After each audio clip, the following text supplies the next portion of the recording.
Sallallahu ala Muhammad sallallahu alaihi wasallam.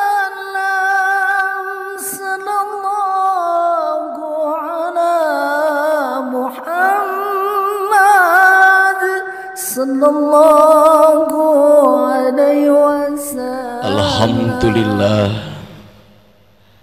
Alhamdulillahilladzi arsala rasulahu bil huda wa dinil haq liyuzhirahu ala dini kullih wa kafa billahi syahida.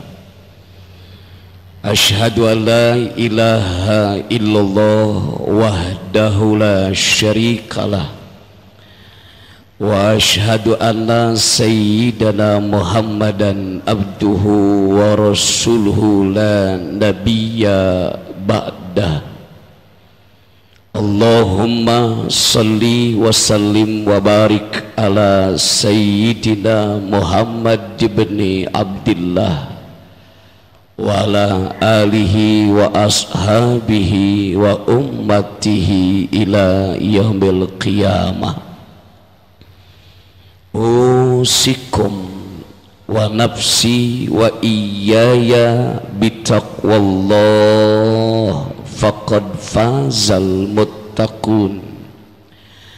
Faqad qala ta'ala fi ayatil karimah, a'udzu billahi samiil alim minasy syaithanir rajim. Ya ayyuhalladzina amanu taqullaha haqqa tuqatih wa la tamutunna illa wa antum muslimun. Puji dan syukur hanyalah untuk Allah Rabbul Alamin. Salawat salam dicurah limpahkan untuk panutan alam, figur dunia akhirat, Nabi Muhammad sallallahu alaihi wasallam, kepada keluarganya, sahabatnya, dan juga umatnya, termasuk kita hingga akhir zaman. Menyempurnakan khutbah ini, khatib berwasiat khusus untuk diri dan juga keluarga, umumnya jamaah sekalian. Marilah kita senantiasa meningkatkan kualitas kuantitas takwa iman kepada Allah Subhanahu wa ta'ala, yakni dengan cara melakukan seluruh perintah-perintah Allah dan menjauhkan segala apa yang dilarang oleh Allah. Hanya berbekal takwa inilah kita sanggup dan bisa peroleh kebahagiaan hidup di alam dunia, terlebih keselamatan kita kelak nanti di alam akhiratnya. Semoga melaksanakan Jumat ini digolongkan oleh Allah sebagai tanda syukur dan dimasukkan menjadi orang-orang yang bertakwa kepada Allah Subhanahu wa ta'ala. Saudara kaum muslimin rahimakumullah, Jumat ini merupakan Jumat pertama di bulan Dzulqa'dah. Bulan Dzulqa'dah termasuk bulan hurum, artinya bulan yang dimuliakan oleh Allah. Maka berhimpunlah hari ini dua waktu yang istimewa, hari Jumat dan bulan hurumnya. Semoga kita senantiasa diberikan kekuatan iman dan Islam agar kita mampu dan bisa mengisi waktu ini dengan sesuatu amal ibadah yang terbaik untuk bekal kita di kehidupan alam akhirat.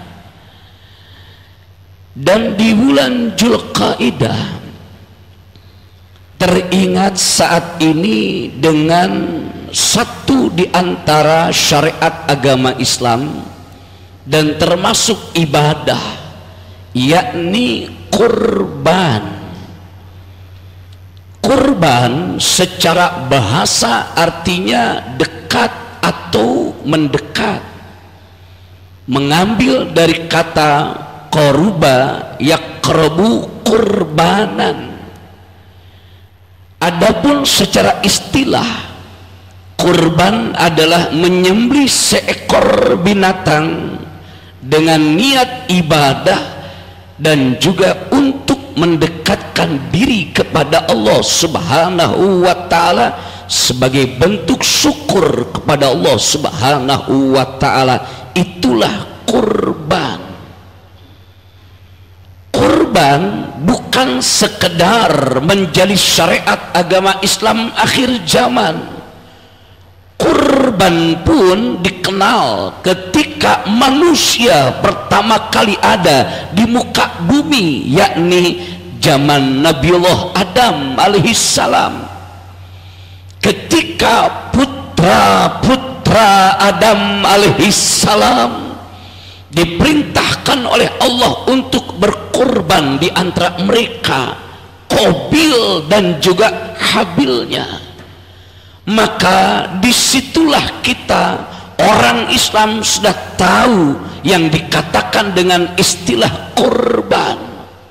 Maka demi Allah, apabila ada orang yang berkata Islam yang dibawa oleh baginda Rasul tak punya peri kehewanan, hewan yang tak berdosa sampai disembelih setiap tahunnya, maka ini orang keliru, saudara.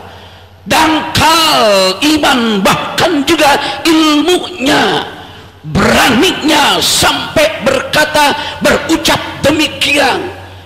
Maka inilah salah satu disebut pula dengan tanda-tanda akhir zaman. Ada di antara orang yang mereka tak mengakui, bahkan tak mau menerima syariat dan ajaran agama Islam, saudara. Maka tidak ada dan tak akan pernah Allah perintahkan hambanya untuk berkurban, tiada lain ada maksud dan tujuan tertentu. Apa tujuan daripada kurban itu sendiri? Sebagaimana yang Allah perintahkan di dalam surah Al-Kautsar, fasalli li rabbika wanhar, dan tegakkanlah salat dan berkurbanlah untuk Tuhanmu. Berarti tujuan daripada kurban adalah mendekatkan diri kita kepada Allah Subhanahu wa ta'ala. Demi Allah, Allah tidak butuh daging kurban di antara kalian. Allah tidak butuh darah kurban di antara kalian. Allah tidak butuh yang dikatakan harta benda kalian, tapi yang Allah butuhkan adalah nilai ketundukan hati kalian kepada Allah Subhanahu wa ta'ala. Lihatlah tatkala Ibrahim alaihissalam ada titah dan perintah daripada Allah untuk menyembelih putranya, maka sungguh Allah tidak seolah-olah perintahkan secara sungguh untuk menyembelihkan putranya Ibrahim alaihissalam, tetapi Allah menguji Ibrahim alaihissalam sejauh mana kecintaan Ibrahim kepada anak keturunannya atau cintanya dia kepada Allah Subhanahu wa ta'ala. Inilah saudara yang dimaksud tujuan daripada kurban. Nabi Ibrahim teruji oleh Allah dengan kecintaan kepada anak keturunannya, dan saat ini kita teruji oleh Allah sejauh mana kita cinta kepada harta benda, kepada pangkat jabatan, kepada uang yang kita peroleh, dan kepada seisi dunia yang kita miliki dibandingkan cinta kita kepada Allah Subhanahu wa ta'ala. La yanalu luhumahuma wala dima'uha walakin yanalu at-taqwa minkum. Tidak akan sampai daging kurban kalian kepada Allah, tidak akan pernah sampai darah kurban kalian kepada Allah. Yang bakal sampai adalah nilai ketakwaan hati kalian, tunduknya kepada Allah Subhanahu wa ta'ala. Ayo, bulan Dzulqa'dah nan mulia dan agung, persiapkan diri kita menunjukkan daripada kita cinta dan juga tunduk patuh kepada syariat Allah Subhanahu wa ta'ala. Semoga dengan cara kita persiapkan hal yang demikian itu untuk berkorban, layaklah kita menjadi kekasihnya Allah seperti Ibrahim alaihissalam. Saudara, lagi-lagi Allah Subhanahu wa ta'ala tak akan pernah perintahkan hambanya untuk berkorban melainkan di dalamnya ada hikmah. Saudara, apa gerangan hikmah kurban? Pertama adalah luapan rasa syukur yang teramat dalam kepada Allah, seiring dengan surah Al-Kautsar yang diturunkan kepada baginda Rasul Nabi Muhammad sallallahu alaihi wasallam. Bismillahirrahmanirrahim. Inna a'toina kal kausar fasalli li rabbika wanhar inna syani'aka huwal abtar. Allah Subhanahu wa ta'ala berfirman, wallahu a'lam bimuradihi, hanya dia Allah yang lebih tahu kandungan dalam ayat Quran dan surah ini. Allah sebutkan bahwa sesungguhnya kami Allah telah memberikan karunia yang begitu banyak kepadamu wahai baginda Rasul Nabi Muhammad SAW. Maka tegakkanlah ibadah sholat dan berkorbanlah untuk Tuhanmu, dan sesungguhnya orang yang terputus adalah mereka yang membenci kepadamu. Artian jelas ayat ini Allah awali bahwasanya dia Allah yang telah banyak memberikan karunia rezeki kepada kita sekalian. Maka hal itu wajiblah kiranya di antara kita orang-orang Islam mensyukuri segala bentuk kenikmatan yang telah Allah berikan. Bahkan dalam surah Ar-Rahman berkali dan terus berkali-kali Allah menyampaikan dalam kalimatnya, babi ayyi ala rabbikuma tukadziba, nikmat yang mana lagi yang akan kalian dustakan? Kau punya harta benda, itu dari Allah. Kau punya pangkat jabatan, itu dari Allah. Kau punya juga sawah ladang, itu dari Allah. Kau punya rumah mewah, itu dari Allah. Kau punya kendaraan, itu dari Allah. Seluruhnya apa yang kita miliki adalah karunia, nikmat daripada Allah Subhanahu wa ta'ala. Sudah menjadi kewajiban kita mempergunakan nikmat itu sesuai harapan dan keinginan Allah Subhanahu wa ta'ala. Satu di antaranya adalah kita laksanakan kurban. Harapan mudah-mudahan dengan pelaksanaan kurban kelak nanti Allah terima rasa syukur kita, dan sehingga Allah tambahkan kenikmatannya. Bukan sekedar Allah tambahkan kenikmatannya, Allah jauhkan, Allah singkirkan daripada azabnya, baik azab di alam dunia apalagi kelak nanti di alam akhiratnya. Yang kedua, hikmah yang disebutkan dengan kurban itu adalah bahwa menumbuh suburkan kepekaan sosial di antara kita. Kita yang berlimpah ruah kesempatan harta benda untuk berkorban, menyadarkan diri kita bahwa dari harta benda kita ada hak orang lain, dan itu adalah wajib kita keluarkan. Maka oleh karenanya pantaslah bagi Rasul Nabi Muhammad SAW amat sangat ironi menyatakan dalam satu di antara riwayat hadis yang kata Nabi, man kana lahu sa'atun walam yudhi wala yaqrabanna musallana, siapa di antara orang yang diberi keleluasaan harta benda lalu dia tidak berkurban, maka janganlah dia sekali-kali mendekati tempat sholatku ini. Dengan artian bahwa Rasul tak mau mengakui mereka orang yang berlimpah harta benda tidak berkurban sebagai umatnya. Saudara, na'udzubillah.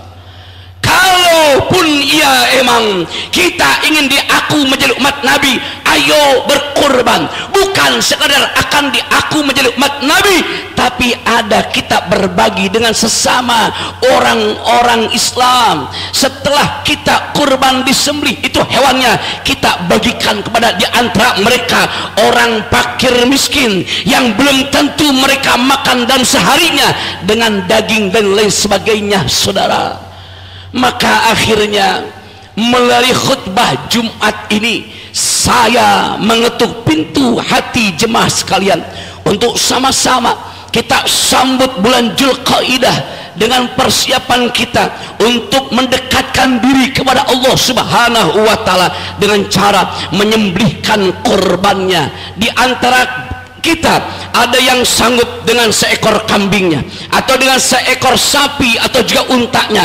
silakan, semua digantungkan kepada kemampuan masing-masing. Dengan penuh harap semoga dengan yang dikatakan kurban ini kita akan lebih dekat lagi dengan Allah Subhanahu wa taala, akan lebih syukur lagi kita kepada Allah Subhanahu wa taala, sehingga layaklah kiranya kita digolongkan menjadi kekasih-kekasihnya Allah dan juga mendapatkan keselamatan dunia, apalagi juga keselamatan alam akhiratnya. Akhirnya kita tundukkan kepala dan mengangkat kedua belah tangan kita untuk sama-sama bermunajat dan bermohon kepada Allah Subhanahu wa taala. Semoga Allah memberikan kekuatan iman dan Islam untuk kita semuanya. Semoga Allah Subhanahu wa taala melimpah ruahkan rezeki dan karunia yang penuh berkah daripadanya. Semoga Allah Subhanahu wa taala diberikan kemampuan kita untuk tahun ini dan saat ini berkorban dengan cara menyembelih seekor binatangnya. Semoga Allah Subhanahu wa taala senantiasa menggolongkan kita menjadi kekasih-kekasihnya dan diselamatkan dunia akhiratnya. Amin ya rabbal alamin. A'udzu billahi minasyaitonir rajim. Bismillahirrahmanirrahim. Wal 'ashr innal insana lafi khusrin illal ladzina amanu wa amilus solihat wa tawasaw bil haqq wa tawasaw bis sabr. Shadaqallahul adzim. Barakallahu li wa lakum fil Qur'anil adzim wa nafa'ani wa iyyakum bima fihi minal ayati wa dzikril hakim. Aqulu qouli hadza fastaghfiruh innahu huwal ghafurur rahim.